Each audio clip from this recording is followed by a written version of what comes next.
Қарлығаштың құйрығы неге айыр, ертегісі. Күндердің бір күнінде жер бетіндегі барлық жанды жансыз бір үлкен алқапқа жиналыпты. Сонда олардың ортасына мұңайып жылан шығып, мені Тәңірім сендерден кем жаратқан.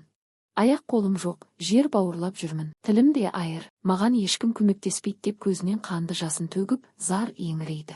Оның сөзін естіген барша тіршілік иелері жанашырлық танытып, жыланды өздеріне патша етіп сайлайды.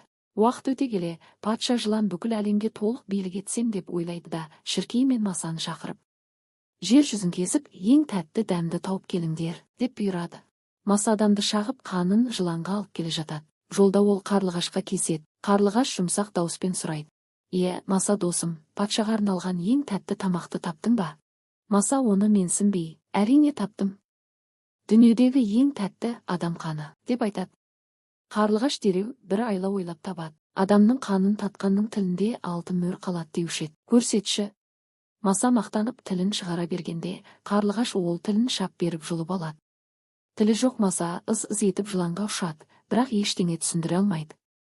Сонда Қарлығаш: бұл бүкіл дүниені аралап, ең тәтті дәм топырақтың өзі дейді деп мүлде басқа әңгіме айтады. Бұл сөзге ашуланған жылан Қарлығашқа тап береді. Қарлығаш ұша жөнелгенде, жылан оның тек құйрығын ғана тістеп үлгереді. Содан бері Масаның тілі жоқ, жылан топырақ жалап күнелтеді, ал Қарлығаш адамнан қорған тауып, үйдің төбесіне ұя салады. Қарлығаштың құйрығы сол күннен бастап екі айыр болып қалған екен.